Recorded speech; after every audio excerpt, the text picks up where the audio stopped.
Hello, and welcome to Never Seen It, a podcast where we watch movies that we haven't seen yet, and then we talk about them. I'm one of your hosts, Betsy, and with me is my co-host and husband, Trent. Hi, Betsy. Merry Christmas. Merry Crimbo! Today we're continuing our holiday movies, so we're a few days before Christmas when this gets released, and we are watching the classic, the movie I'm astonished at this point you still haven't seen, and certainly the oldest one we have watched to date for this podcast. By far. By far. We are watching It's a Wonderful Life. Mm-hmm. So this movie came out in 1946, as I said, placing it firmly as the oldest movie we have watched. The year my father was born. So Trent, why is it that you have never seen It's a Wonderful Life? There's not really an answer to this question, Betsy. Because it's not that I wouldn't like it. It's not that, I have anything against Christmas or anything like that. I'm not even sure if it's really a Christmas movie. I mean, I don't really know much about it to begin with. So, I don't know. I really don't know the answer to this question. I don't go out of my way to go and watch very, very old movies just because, it's a classic, it's a revered movie. I'm not a film historian. So, I don't feel it's my job to be going out and doing this stuff. But we are doing a podcast where we're watching movies that we've never seen. It's the holidays. What better way to get me to watch this damn movie than to watch It's a Wonderful Life for this holiday series? Now, to be completely fair, I didn't see this movie till I was in high school, I think. Okay. This is one they show on NBC every Christmas Eve. Yeah. And one year, I finally decided, I'm going to sit down and watch this. And I loved it. Oh my God, I love this movie so much. I have seen this movie now in the theater at least once, if not a couple of times. I went and took this. They usually show it around the holidays at different theaters. Mm-hmm. And I went and bought myself like a cup of cocoa and sat alone in a theater on a Wednesday. See, you do things like that. That's something that would seem silly to me. Oh, but it was such a joy, and it's such a nice, warm movie. So I don't blame you for never having seen it, but it has been on my bucket list for many years now to get you to watch this. So I'm glad I finally have an excuse. Okay. So the next question, obviously, this is a movie that has been around for a huge amount of time. This is a movie that is beloved. It is a movie that is referenced. Mm-hmm. It is in the pop culture. So what do you know, or what have you gleaned about this movie? So it's Jimmy Stewart. It is Jimmy Stewart. And I think, is it one that, it's not his first movie, is it? No, far from it. He was very much established at this point. Yes. Okay. Obviously, it is around the holiday season, Christmas time. He has a family. Does he work for a bank? Kind of. And I think there's is it like a period piece where it's back when there was a run on the banks and people were worried about their money and something like that? That does play a part of this movie. Yeah. So I don't know where this is, if this is modern day 1946 or if this is back in the 20s and 30s when there's a lot of financial issues going on. Okay. So I know that is part of it, but I have a feeling that is it the trope that I'm going to show you what your life would have been like if you were never born? I think it's something to do with that. I'm almost doing my Jimmy Stewart impression. Whoa. You're just a little squirrel. But I have seen precious few Jimmy Stewart movies. Again, you haven't watched a lot of movies from this era to begin with, the golden age of Hollywood and all that. Yeah, and again, there's no real reason for it. It's not that I don't want to educate myself. I would love to go back and see Casablanca and we started to watch Mr. Smith Goes to Washington.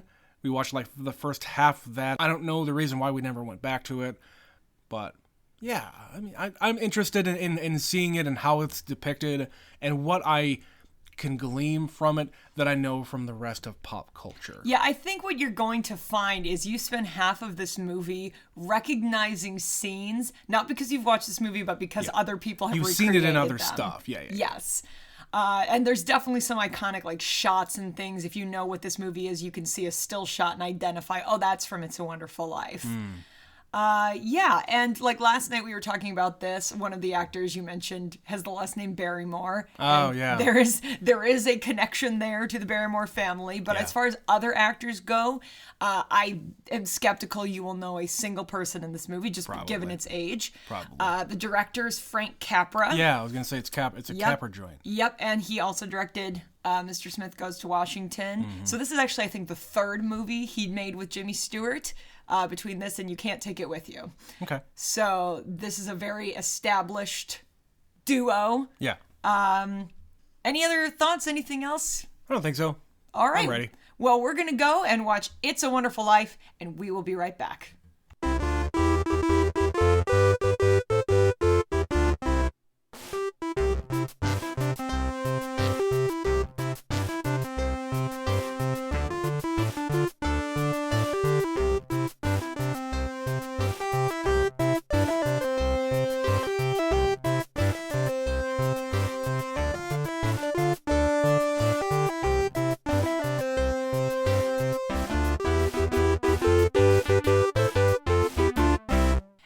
We're back. So Trent, is it a wonderful life?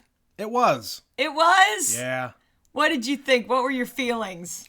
I can see how this is considered an all-time classic. Less of a traditional Christmas movie, but also at the same time, it is the most traditional Christmas movie. So here's a fun fact about this movie. All right. The studios had incredibly little faith in this movie, and it was released in July. All right. So this seminal Christmas classic came out in the middle of the year, but it became very, very successful and has just lived on for 70 years. Yeah. 70 plus. Right. I mean, I don't know. It makes sense. I mean, the studios being stupid is not a new thing. So they usually back the wrong horse. Yeah. But, you know, again, me not really seeing a lot of Jimmy Stewart movies, I think he was really, really good in this. Jimmy Stewart has a lot of charm, especially this era where he's like in his prime. Mm-hmm. He's just adorable. He is. And the thing that I think was the most, I don't know, jarring isn't the word, but he doesn't smile the entire movie until the very end. Or he smells very little. Sure. Yes. I wasn't looking for it, He is not full of joy until the end of the movie, and that is because he's miserable most of the movie. Or at least on some level, a little bit miserable. Yeah. He's low-key miserable, but at the same time, you know, he's doing the things that he knows he should do, and he's doing things for other people, and you know, he lives a good life. He lives his entire life as the oldest son, being responsible for everybody else who never does anything for him. Right. And he's very resentful of that fact. Inwardly, anyway. Inwardly. He's not very outwardly resentful of that thing. He sucks it up and he does what has to be done. Yeah, it's very much I am going to be the responsible one, but at the same time, I know what I'm doing is the right thing. Mm-hmm. I'm not bitter about it. But he is. That's the thing.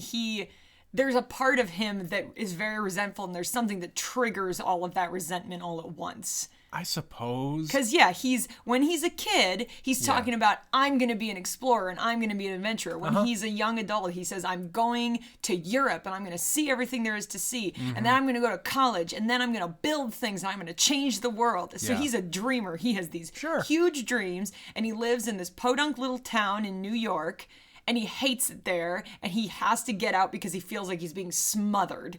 And life keeps getting in the way. Mm-hmm. So that's the whole point of this is, first it's his dad has a stroke. Yeah. And they're going to close down his business, which is the only place in town that people can go without crawling to Mr. Potter, who's the old miser of the story. Mm-hmm. And so he stays to save his father's dream. Mm-hmm. And then he gives his money to his little brother, who gets to go off to college and become an All-American football star. Mm-hmm. And Then when he comes back from college, he thinks it's my turn. I'm going to go to college. But then his brother gets a job, and so he stays longer. Right. Then he falls for the girl, and it's not that he doesn't love Mary. He definitely loves Mary, but he doesn't want to get tied down. He's begrudgingly going along with what is put before him, even though he's got dreams of much, much higher goals. Yep. He marries the girl, and they're going to go on this big trip that he's continued to talk about for 10 years. Yep. Life gets in the way. And then the banks crash. Right. And life gets in the way. Yeah. And the whole time he is thinking, everything is shit, and I am garbage, and my life is terrible, and it would be better if I just fucked off and died. Right, because he's facing a pretty big piece of adversity here. Yeah, $8,000 in 1946 money. That's huge. That's a lot of money. That's huge. From a time they were actually really successful, post World War II, coming right out of the war. That was like some of the most fruitful time in American history. Sure, for banking and rebuilding and all sorts of stuff. Yep. So they go from everything is great to we're screwed today. Because of one mistake, which is a pretty big one. Yes. Forgetful Uncle Billy. Yeah. He's sweet but stupid. Yeah, so it's all about appreciating what you have and realizing that life isn't so bad when you stop and think about it. I think that is one of the main messages, but I think the message that I got more out of it than that is, being a good person, having friends, having, people who appreciate you, whether they are outward about it or not, having that there, having that support system in case you fall on hard times. He has never really been on hard times. No. Your parents are going to die. Yep. Most likely while you are alive. You're lucky that you can actually fall into a career like this that your father helped build. Even if you didn't want it. Even if you didn't want it, it's there. And a lot of times, like people these days, they just take something like that for granted. And I'm just going to fall into this and it's going to be a gold mine for me. No, you kind of have to work for it.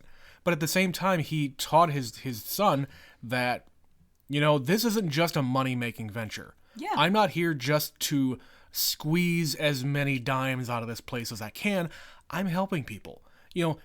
People, like, we're all working class people. They don't make a lot of money.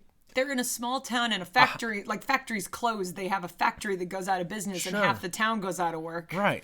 And, not everybody has the money to be buying a house. So what do? They go to the slumlord, going to Potter. And literally they call it, Pottersville, Pottertown or something? Pottersfield or something. Whatever it is. And yeah, it's like a bunch of shitholes that people just pay rent to over and over and over again. And they're not building anything. Yep. And even in these days, housing was a problem. Sure, but it's still a problem now. Where you live, you usually end up paying way too much for rent. And in these days, right after the Depression, ain't nobody got any money. Yeah. People were struggling for a long time. And he even says that even as a banker, like the owner or manager or whatever of a bank, he makes $45 a week. That's like $2,300 a year. Again, in 1946 money, but when he's offered $20,000. $20,000. He drops a cigar in his lap. Almost 10 times as much money as what he currently makes on a personal level. But at that point, he would have to give up his almost charity. Like he's almost running a charity here. He'd be selling out his father's dream. And he would be selling that out. Exactly. Yeah. So yeah, his father was the one who instilled in him the fact that Potter's no good. Don't be like him. He's just an old crotchety miser who all he wants to do is own everything. Yeah. And it's a commentary on capitalism. It's a commentary on housing and the costs that, capitalists will impose on people because they can. Yeah, when the market crashes, the banks come calling. Yeah. He says, Mr. Potter's out there buying while we're all panicking. Yeah. Because he isn't panicking. They're taking advantage. He sees an advantage. Yeah, they take advantage of the crash that happened in 29, and they've got all the cash. Right. So guess what they do? They start buying everything up because everybody else is struggling. Everybody else is going out of business, and they can get it for cheap. Yep. They're buying the dip, as they say in these days. And finally, things are starting to get a little bit better. He's still wanting to take advantage of people down on their luck. Mm-hmm. And that's shit. Yeah, he's a monster. He's the really monster of the piece. And he has no redemption arc. He is terrible at the beginning, he's terrible in the middle, and he is still terrible at the end. Yeah. Because even after the resolution of the movie, you still have to deal with Mr. Potter being a terrible old miser. Yeah. And you could take parallels of that to all sorts of other market crashes throughout the decades since. Mm-hmm. Even now. People see an opportunity to make money, they'll take it. Pandemic. All these fucking billionaires out there made more money. Mm-hmm. Because they have a support system behind them that supports people trying to get much, much richer. For people like us, there is no support system or safety net or anything like that is going to help us out of dire straits. Mm-hmm. I mean, the two of us are lucky. Neither of us lost our jobs. Neither of us had any kind of hardships. We know plenty of people who did, but we know plenty of people who did. So it's those messages that I think are resonating for me more.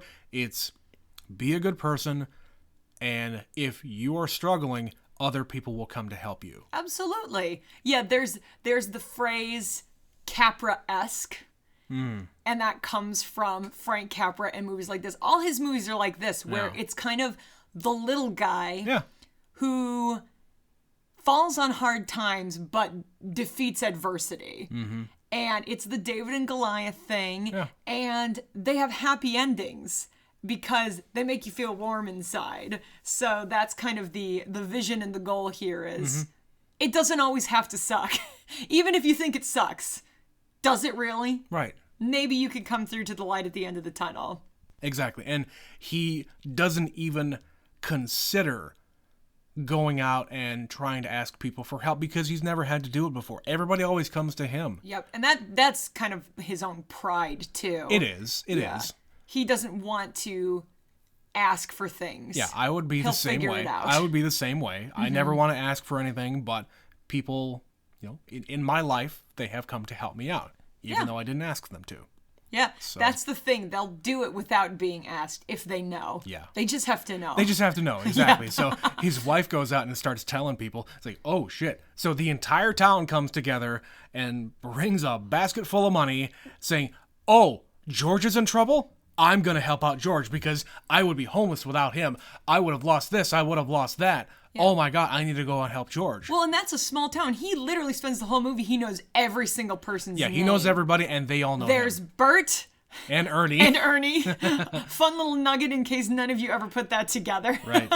Bert the cop and Ernie the taxi driver. There's Violet, the town flirt who can't really get her life together. Yeah. There's, Mr. this and Mr. that and Mrs. this and you at the bar and you over here. He knows every single person in this town and has one way or another helped them all out. Yeah.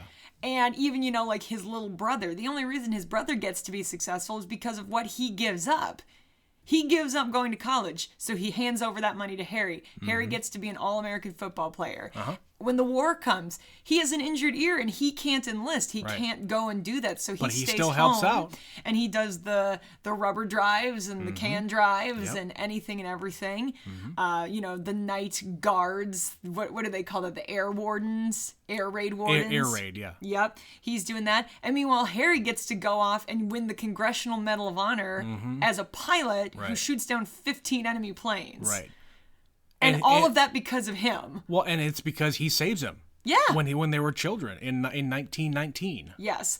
There's a couple of questions about the timeline in this movie that I think are left a little loosey-goosey. Okay. So like they say it starts in 1919 when he's 12. Yeah.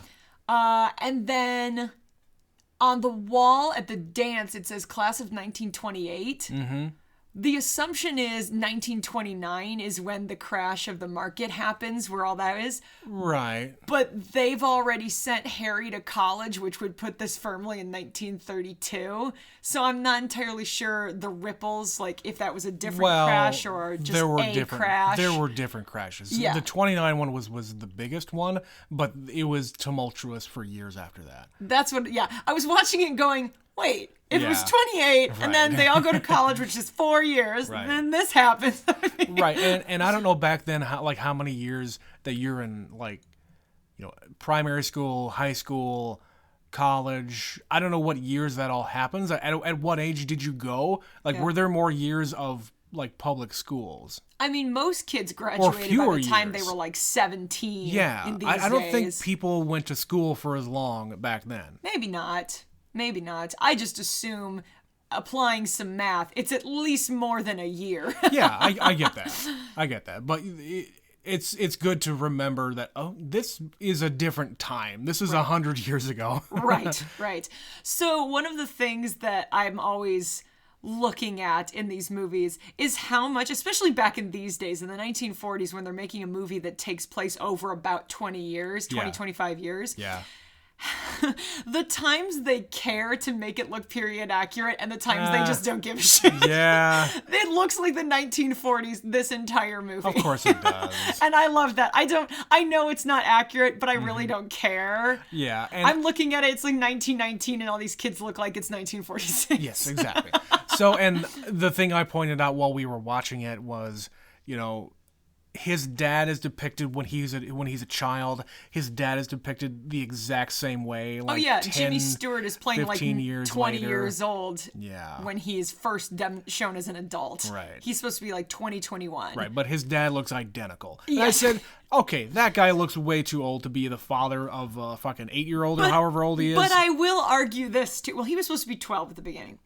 He did look 12. I will argue this too. Have you ever just looked back at pictures of like your grandparents or other people who grew up in like their senior class photo from they the got 40s haggard and 50s? Early in life. They all look so much older than their actual age. Like if I look at a teen now, they look like teeny little babies. But you look at the class photo, class of 1942, they all look like they're about 45 years old. So you're saying we should give Tobey Maguire and Andrew Garfield a break for looking like their 20s and 30s in high school?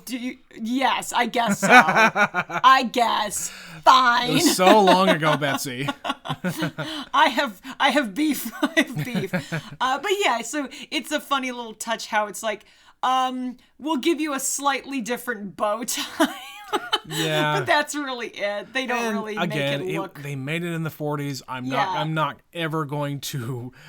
People didn't care about accuracy in those days. No, it's just, hey, he's the father. Yeah. Doesn't matter how old the kid is. Well, not even just him, like the whole thing. Yeah. It's the wrong cars and the wrong clothes. Yeah, even for the era. And even the pharmacist doesn't age in that time too. Right. The only person who actually really looks like they age in this movie is Jimmy Stewart, and they give him like some gray in his hair. Yep. I did notice that. Yep, and they make him look pretty haggard by the end of the movie because he has had a shit 12 hours running around without his coat, drinking and getting in fights. Like looking at his face, like his surprised look just was like darts in my eyes. Like his white eyes. Oh, that really close-up shot? Yeah. Yeah, there's some cool shots in this movie. And, it's 1946, so it's not like they couldn't have done this in color. They absolutely could have. Sure. But this was still that decade where they were sort of playing around with, do we want to use Technicolor? Is it a budget thing? Is it a style thing? It's also a style. I think that's a Frank Capra thing, if it's anything. I would agree with that. I think it's also, it's a period piece, so it's looking backwards. That's true. And they could have done the Wizard of Oz thing where one is in black and white and one is in color. Because they are depicting a different world when he goes and sees what the world is like without him, which, by the way, I got pretty much all that right. So, yeah, all of that has kind of infected me over the years. That is exactly the thing that people this was kind of the first movie that did it. Yeah. And a lot of other movies have stolen that or adapted it. Sure. Let's see what your life would be like. Concept. Your life would be like if X changed. Yeah. Whether it was you weren't born, or if you turned left instead of turning right that day, Totally. or you stayed here, or you didn't stay here. It's a human condition, like questioning questioning the decisions that you have or have not made. There's been some very interesting movies and TV shows that have gone entirely based around that concept, like the choices you make. There's one on right now, remember, on NBC, that Ordinary Joe thing? What? That guy, Bob Benson from Beloit College. That guy. That guy. Okay. So there's the guy who was on Mad Men, has a TV show where if he made a certain life choice, there's 3 different paths, and they're showing in this TV show what his life would be like. I've not seen it. I don't really care, but that's the concept, and that's kind of drawing from this movie. I can't think of a movie before this that did it. I thought you were going to talk about the Marvel What If. I mean, we haven't watched that either. We haven't watched that either. But that's the same concept. Like, what if this happened? That's what's going on. What if you hadn't been born? Mm-hmm. He wouldn't have been there to save Harry, so Harry would have died. Mm-hmm. Because Harry died, nobody was flying those planes. Which means all those men died. Which means all the men died in the World War. Right. Uncle Billy went nuts and got locked up into an asylum. Mm-hmm. After his dad died, they closed the building alone, and his mom is some crotchety old woman who runs a boarding house. Yeah. Mary never got married, and she's an old spinster who runs the library. Yeah. The horror, Trent. The horror. She's a plain middle-aged woman. Right. Unmarried. Unmarried. Oh, scandal. But yeah, his kids aren't alive, and Mr. Gower, when he was distraught, he swapped out the pills for poison, and George wasn't there to stop him, so the kid died. Yeah. So yeah, he got locked up for 20 years. You have to it really makes you stop and think about all the little bitty choices you make in your life that have huge ripples. Yeah. And all of these things happen because he wasn't there. Mm-hmm. And it has a tremendous toll on him. And yeah, that section is very dark. Right. And he's going through the town, and he's finding, the whole town is nothing but bars and clubs and gambling parlors. And everyone's really miserable. Everybody's angry. Yeah, miserable and rude, and they're just getting through their day. Yeah. Which is kind of like what it is now. Right. So it's all like burlesque clubs and strip clubs. Right. Casinos and pawn shops. Right. And, Violet's getting locked up, and I don't even know what she was doing. I don't know. I think she was like a dancer at a club and was getting in a fight with somebody because they were kind of dragging her out by all her limbs. Right. And she's screaming, "I know everybody in this town. I know Mr. Potter. Get your hands off me." Yeah. But yeah, she's kind of got a reputation to begin with. And then in this world, she really has a problem. Right. And I said during the movie, is she just the town hussy? And everybody knows it or something? Basically, they bring up... when he is having problems and the money goes missing, he goes to Mr. Potter because he's desperate. Yeah. And he's like, "What is it? Mm-hmm. Is it a woman? Everybody knows in town that you've been giving her money." Yeah.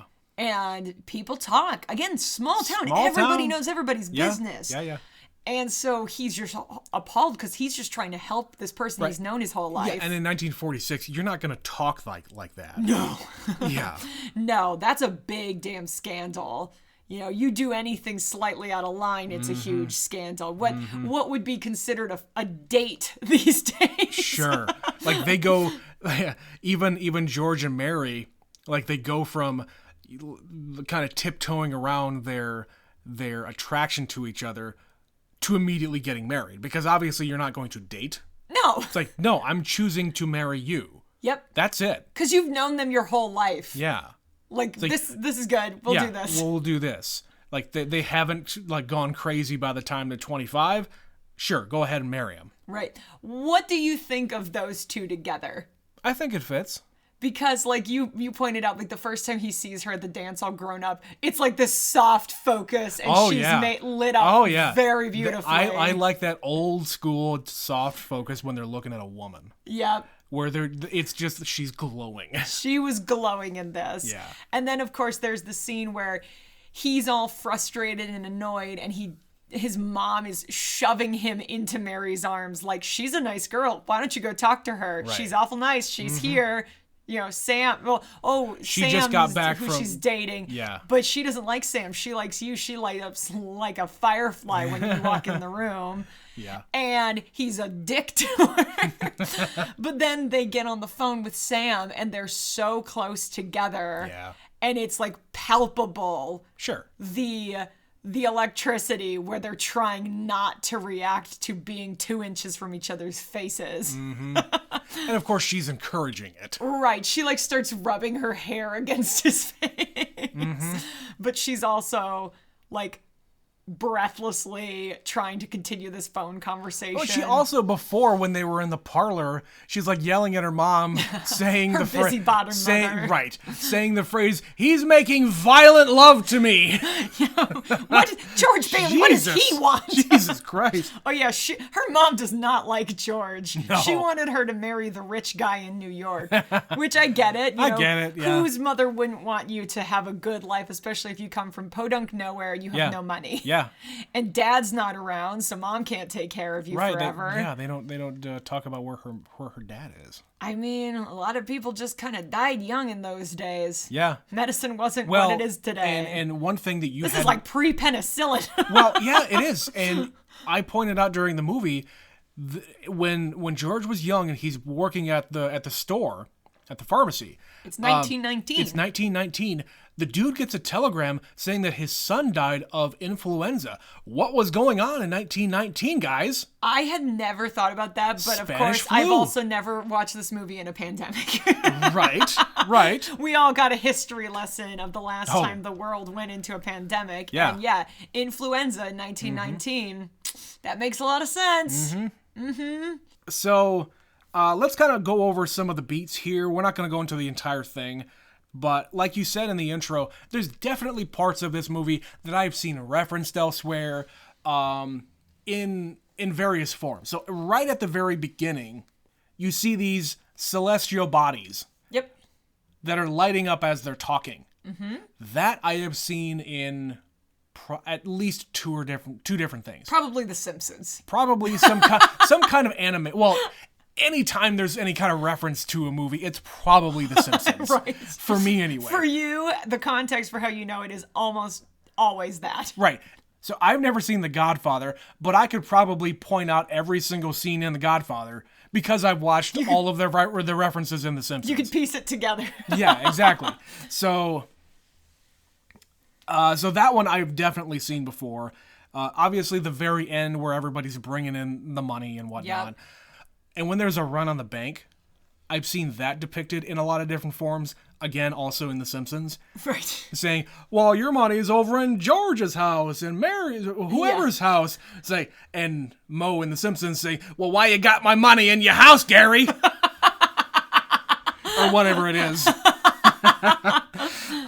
But yeah, I've seen these things referenced in a lot of different media. I just happen to think of The Simpsons because that's usually the one. That's usually the one. So yeah, I've seen this movie. I kind of figured more of this would be like longer and more impactful, but they're very short scenes. Yeah, so basically you're getting in an hour, and it's almost to the minute too. Like at the beginning of the movie, they say, there's a lot of people down there praying for this guy named George Bailey. Tonight's his pivotal night. We need to send somebody. Yeah. And Clarence doesn't have his wings. He's his guardian angel. Mm-hmm. And he's like, I've only got an hour to get dressed. And they say, nope, you're going to spend the next hour learning about George Bailey. Yeah. That's approximately how long we spend watching all of the stuff from when he's 12 to when he's a young adult to when Harry comes back from college, he gets married, and then to present day, like after the war and everything. Yeah. It takes about an hour.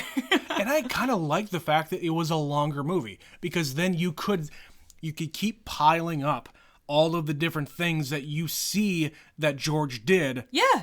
You were getting invested in this character. Yeah, to help all of these other people who end up helping him. Yes, exactly. You need to establish why you are supposed to care about this individual and why if he kills himself, it's going to be the worst thing that has ever happened. Right. And it's that thing where they set it up immediately. Like, it's like God and Joseph and an angel. Sure. As these stars out in the universe. And the end of the movie is he is rescued by his guardian angel. Mm-hmm. And that is some, like, serious, corny 1940s stuff. Oh, sure. Like, you don't really make a whole lot of movies like this today, because that's just, in retrospect, very silly. But then you almost forget, because there's kind of a narration in the first section, mm-hmm. and then they get to present day, and it stops. So you even had to ask, because there's kind of a commentary from Clarence and Joseph mm-hmm. Saying, what happened? Here's what happened. Here's what happened. Let's bring it to today. And then we just see today unfold. Mm-hmm. Yeah. And there's no voiceover. So when Clarence shows up on the bridge and you've never seen his face before, right. You're like, who the hell's that guy? Right. He just shows up. And he jumps in the water. Right. And I didn't even see him jump in the water. I was too confused by, why is this guy here? Right. So yeah, you're being told this is the story, and it's sort of fantastical, but you get so invested in just watching him live his very normal existence that you forget something fantastical is about to happen. Right, and we've reached that pivotal moment that they're talking about. Yep. So. And, of course, then everything goes well, but first they have to show him how bad it really could be. Like, you do not have it as bad as you think you do, buddy. Yeah. Let's go. Well, and what I would also say to that is they're not actually talking about how bad it would be for him or anybody else if he died. All they're depicting is how life would have been for everybody else throughout the rest of your life. Yep, the impact you've had. So what you're really seeing is this is how much that you matter, that you have mattered, not how much you will matter. Right. So you can kind of take that as an interpretation that, yeah, eventually you're going to continue to do more good things for these people. Mm-hmm. They're going to be better off because you're here, and you yourself will not necessarily be better off. Right. But everybody else will. So that's kind of where I'm getting from that. So maybe that's less of a convincing factor in him not doing this, but still, it's, and it's like in 1946, this was kind of the modern take for the time of A Christmas Carol. It totally is. Because A Christmas Carol, you get the past, the present, and the future. Right. He's only getting the past. The present, basically, but an alternate present. It's an alternate present by changing the past. Yes, we get the past. Yeah. But nobody else gets it. Mm-hmm. And he doesn't get to see the future. He just gets to see a version of the present. Right. So, yeah, that's kind of an interesting take. Well, we talked about it in the beginning. So, Lionel Barrymore is the actor who plays Mr. Potter. Mm-hmm. And I was looking it up to confirm the relationship, because obviously in our generation, the person we all know is Drew Barrymore. Of course. And she is 100% related to this family. Okay. They were one of the major acting families in the early 1900s in the golden age of cinema. Yeah, and I kind of figured, I had heard at one point that Drew Barrymore was some kind of relation to some old Hollywood things. I just didn't know how. Yep. So there was Ethel Barrymore, who is the sister of Lionel Barrymore. And I'm forgetting the other one, but I think it's the other one who is actually her direct line. So this man, Lionel, is her great uncle. Okay. So not very far removed at all. Sure. But I was reading about him in particular to confirm that. And it said, first of all, he actually was in a wheelchair. This isn't just a part he's playing. Okay. He actually had some health problems, and they wrote his roles in several movies to accommodate this, which again, in 1946 is kind of earth-shattering. Sure, you don't really see that depicted. 50 years before the ADA passed. Sure, wow. and you didn't really see people with disabilities depicted on screen at all. You really didn't. But then again, at this time, polio was still a real bad thing. Mm-hmm. Yeah. But I didn't know that until today, that he's not just playing a character who's an old man in a wheelchair. He actually was in a wheelchair. Yeah. I also read, this is the man who invented the boom mic. Okay. All right. Things I didn't know until an hour ago. All right. I just like the concept of it, or like a technical readout. Did he get that? I literally just said, invented the boom mic. Okay. That's how involved in Hollywood they were in these days. I guess. You know, the people who were acting did more than just act because the technology evolved with them in the time. You know, when he and his family started, it was silent movies. Sure. And then they needed to find a way to you didn't need to microphone, you didn't need to pick sound. up anything. So it actually kind of makes sense. Somebody who is on the ground is usually the person who's going to think of it. Yeah. Well, how about if you put that microphone on a big stick? Who's got the best upper arm strength in here? You? All right. Come hold this stick. Don't get it in the shot. And don't get it in the shot. You're totally going to get it in the shot, aren't you? You useless man. Maybe that's why they changed it to widescreen later. Maybe. Because then the aspect ratio would change. The frame that you're shooting is still the same, but the frame that goes on TV and on the screens is different. So you cut off the top, you cut off the bottom, and call it good. Well, yeah, and this is definitely an interesting watch because it is that smaller ratio. Yeah. They didn't do the VistaVision widescreen, whatever you call them, until the 50s. Yeah, this is still 4:3. Everything nowadays is 16:9. But this is why this is a good one to show on TV, because you don't have to edit anything. True. It just fits. Yeah. You get to see the whole thing as it was intended. As it was filmed. Some other things I could tell you about this movie. There's a lot of snow in the end of this movie. They actually had to invent a new kind of snow for filming this. Fake snow. Fake snow, yeah. Because before this, what they tended to use was asbestos.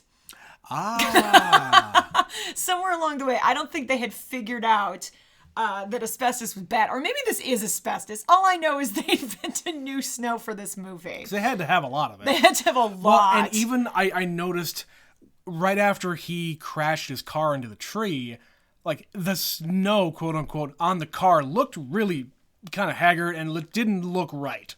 Yeah, it's very huge flakes. Yeah, and like when we got to the present day, and and when they're looking at the paper with Carrie getting the Medal of Honor, the cars on the street, they look like they were like sprayed with snow. Yes. Like it was spray painted. Yes. Maybe it was asbestos. Maybe it was. So it looked pretty bad, but you know, I get it. But yeah, you're right. All that snow really did look weird. Yeah, but I know it was invented specifically for this movie.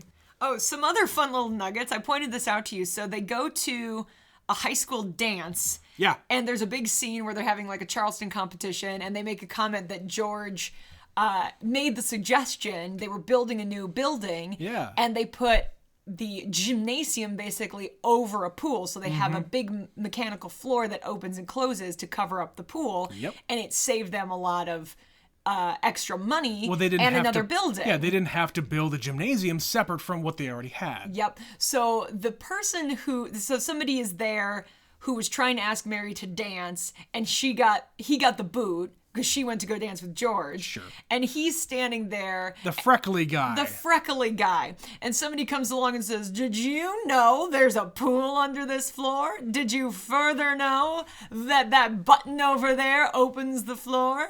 Did you lastly know George is dancing on the crack?" The guy who turns the key, the freckly guy, is the original Alfalfa from the R Gang shorts in the 20s and 30s. I think the 30s.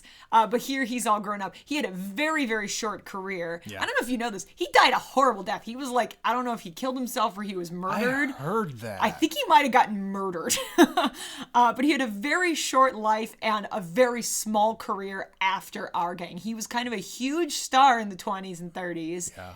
And then he went and basically got nowhere. And I know him from two things, and it's this, where he actually has lines and he is seen on screen. And in White Christmas, another Christmas movie, he is Freckleface Haynes the dog face boy. What? That's what they call him. Oh, God. Is he actually credited like that? So his name is Benny Haynes, but because they were in the army and guys are horrible, they nicknamed him Freckleface Haynes the dog face boy. Guys are horrible. And he's only shown in a picture. He is not actually in the movie. Oh, man. What? Yeah. It's just his picture. Yeah. It's just like, oh, I have a recent snapshot. And they sort of look at him and cringe. Jeez. And that's it. Those are the only things I know him from outside of playing Alfalfa. Right, and you get famous from a role like that, it's gonna be hard to get a career. Oh yeah, absolutely. Doesn't Especially matter what in year it those is. days, child stars in those days were treated like terribly. Right. Terribly. Judy Garland, all of her problems later in life stemmed from being a child star who was horribly mistreated. Totally. They would give them uppers to make them work longer, then they'd give them downers to make them sleep, and they'd run through this cycle and they just fuck them all up. No at child like labor 14. laws, and all the parents are getting all that money. Yeah. So- Speaking of laws and things, this was also a movie that was made during the Hays Code. Oh. Did you notice that when they're kissing, they're just sort of shoving their faces together? Sure. Yeah, that's usually when you notice it, is with kissing, because nobody has their mouths open. They just awkwardly press their faces together. They have to be very careful about how they kiss on screen. Oh, here's another one I thought of. So there's definitely a scene from this movie that you have seen before, but probably didn't realize that's what you were watching, because I certainly didn't. In the original Home Alone, You have my attention. they fly to Paris, right? Yeah. So they're in Paris, and they are watching a movie on TV, but it's all in French. Yeah. And it's the scene where George is yelling at Mrs. Welch, the teacher, on the phone. Right. But they're all dubbed over in French. Okay. And I didn't know as a kid that what Okay. they were watching was It's a Wonderful Life. All right. So that was probably the first time I actually saw any clips from this movie, but I had no idea what the movie was until I grew up and watched it. I was Sure. like, wait a second, And then you put that's the that things movie together. from Home Alone. Yeah. Okay. That's cool. Yeah, this movie is referenced in a lot of places. Like a lot. Even if it's just on TV at the holidays, that's somewhere it shows up a lot. Another reference. Now, we talked about this when we actually did the episode. There's a scene in the movie Up. In the movie Up. Yes. When they're kids and they find the old abandoned house. That's right. Yeah. Yep. When they find the old abandoned house and it's all run down and they go in there and start exploring. It's directly from this movie. Absolutely. Where they're walking back to wherever they're going after the dance at the gymnasium, and they're all wet with after they jumped in the pool, and that was a good scene. I like that. And they come across this old abandoned house, and George gets a rock and is gonna throw it at the house because everybody knows that that's just an abandoned house. Nobody's there. Who cares? Yeah, throw a rock and make a wish. Yeah. Break some glass. Right. And I don't think they actually do any of that in Up, but No, at the it's very their least, playhouse. It's yeah. their clubhouse. And in that movie, they end up doing what they do here. They buy it after they get married, and they start fixing it up, and that's where they live. Yep, and they make it their happy little home. Yeah, that was nice. Yeah. I like that. Yeah, that I hadn't thought about that, but you're right. We did bring that up during Up. It's funny how I think about those things when I'm watching a different movie, Sure. but it doesn't click when I'm watching the original source Right. material. So, yeah, you're right. This movie is just reference to hell. It's Subtle or major, sure. obvious. Yeah. And I think it does deserve the title of a classic because it's pretty damn timeless. It really is. There's very few dated things in this movie. No, it's mostly very human themes, very relatable themes. Yeah. I relate to George Bailey. I grew up in a small town. 100%. And when you're a kid and you want to get out into the world and see Yeah. what there is to see, Yeah. and then life keeps getting in the way. All these obstacles just Yeah. keep getting in your way, like having money and talent and knowledge. Yeah, he's very smart, he's very capable, but he feels very smothered and trapped. Mm-hmm. And that sucks. But then he realizes But you gotta that, find that silver lining. yeah, that it's not all so bad. Like when he's presented with the opportunity to never see his wife or kids again, all of a sudden he's like, oh, fuck this. This is, no, we're good. Right. We good. But yeah, he's running through the streets screaming, Merry Christmas. Yeah. Merry Christmas, you wonderful old building alone. And then he gets home and everybody starts dumping cash on the table. Yeah. And his little daughter is there saying, every time a bell rings, an angel gets its wings.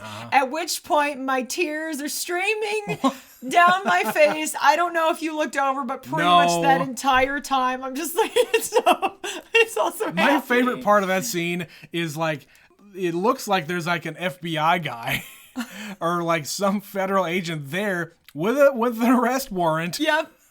For this man. George, I've got a little piece of paper here. Oh, yes, that's just my arrest warrant. I get that. I'll bet it's... But I'm going to go and see my daughter and make sure that she's feeling okay. I'll bet that's a warrant for my arrest. I'm going to jail. Isn't it great? Isn't it great? Yeah, and Where's Mary? He hugs his kids and he kisses his wife and he's running up and down the stairs and he's got children clamoring all over him and he's laughing and full of joy and the entire town comes in and, you know, even like his the guy... brother shows up. His brother shows up. They got a hold of his friend who's very wealthy in London who says, we're wiring you $25,000. And the housekeeper from when he grew up comes in and everybody he's ever given a loan to and every single person from that community, like, Mr. Martini, I busted the jukebox. You're just dumping money on the table all for him and he's so aghast and just smiling. Right. And how can you not get emotional watching that? Because it just, you know, like there's a book that appears and it's The Adventures of Tom Sawyer and Clarence has signed it. And it's my very good friend. No man is poor who has friends. Yeah. And they toast him to my big brother George, the richest man in town. And I'm just like, oh God. But yeah, this one makes me cry. I don't know if it makes me cry every time. I think as I get older, it's getting more frequent. Well, that's just in general. I get emotional about more things than I ever used to. Yeah, and it just makes me think of like all the people in my life who I love and love me. Yeah, who would be there for you. You know, if something bad happened, yeah, who like would come out of the woodwork and just be there. Right. And it doesn't have to, like in his situation, it's not like everybody's giving him thousands of dollars. They're giving him like, here's 2, here's 5, here's 12, whatever I've got lying around. The scene I really liked was after he does his little speech after the run on the bank, he's talking to everybody individually saying, well, how much do you need? I need $242. Well, do you really need that? I need $242 or whatever it is. Yep. So that's that one guy. And the next guy says, I need $200. It's like, well, do you really need it? Can you just wait till 6 days? Dude, please just talk to me like a human. Okay, I can get by with 20. Thank you. Yeah. Yes. And then the next woman, $1,750. And then he kisses her. Like just lowballing the number. Yeah. Like, and, you know, it doesn't seem like a lot of money, but that was a lot of money. It was a lot of money. $17 bought you a lot for a week. And $242 might be somebody's entire life savings. Yeah. Yeah, and their money isn't in the bank. Yeah. And of course, what Mr. Potter's trying to do is get their shares, so he is the sole owner, basically, or the majority shareholder. Right, so that he can close this competition down. Yep. So, yeah. Yeah, but him saying to everybody, say, oh, no, you don't need any paperwork. I know you. I trust you. Yeah. Oh, that closes my account. That's a loan. Your account's still open. Your account's still open here. Don't worry about it. We're not shutting this relationship down. Don't worry about it. Yeah. Yeah. Yeah. It makes me think of a lot of familiar things, like growing up in a small town and knowing everybody and everybody knows you. Yeah. And they all know your parents or your grandparents and, you know, living up to other people, which is a lot of expectation sometimes, but also that feeling of there's a support system there and your life isn't always so bad. You might resent it. You might regret choices you made. Yeah.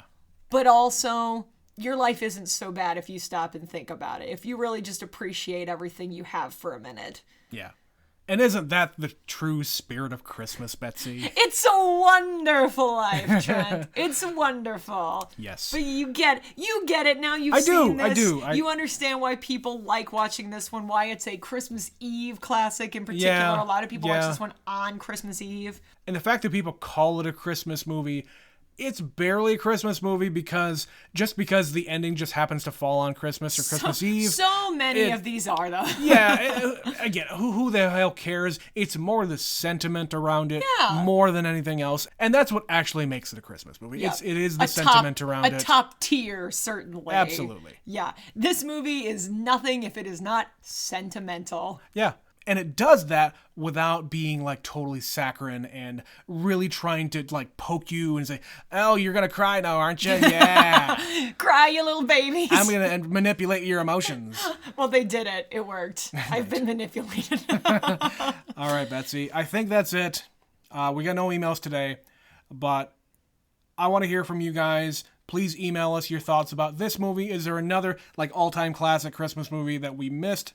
We have one more left to go. It is not going to be a movie like this, for sure. We've done sentiment, and now we're doing something else entirely. Yes, it is going to be a movie that neither of us have seen. I wanted to watch it forever. I hear it's pretty damn good. So, but you gotta wait for the next episode. You gotta wait until Sunday. We're done with Spidey Sunday. Yep. So Sunday will be our final holiday show. And then, what is it? The next Wednesday, we're going to be back to doing whatever the hell we're doing. That's right. Yes, Betsy, we're done. Email us at neverseenitpod@gmail.com. Follow us on Twitter, neverseenit_pod. And again, I'm going to keep on saying it till I'm done saying it. If you want to support us, great. If not, tell all your friends about us, retweet us, share it on all your walls and whatnot. Get the word out. It's a cool podcast. You're cool people, and so are we. Support doesn't have to be financial. Yes, indeed. So that's it. That's It's a Wonderful Life. We've got one more Christmas movie to go. In the meantime, this has been Never Seen It. I've been Betsy. And I'm always Trent. And we thank you for your time and for listening. Happy holidays. Bye.